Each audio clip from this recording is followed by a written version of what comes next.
How to activate my Amazon Prime with Metro PCs. Make sure your Metro by T-Mobile plan is active and eligible for Amazon Prime. Check your text messages for a message from Metro with the activation link. Tap the link to open the Amazon Prime activation page. Enter your Metro phone number on the page. Request a verification code to confirm your number. Check your phone for the code sent by Metro. Enter the verification code on the activation page. Sign in to your existing Amazon account, if you have one. Create a new Amazon account if you do not have one. Follow the instructions to link your Metro plan with your Amazon account. Review the information and confirm the Amazon Prime activation.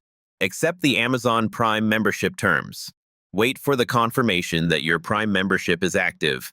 Open your Amazon account and start using Prime benefits like free delivery and Prime Video. Thank you for watching.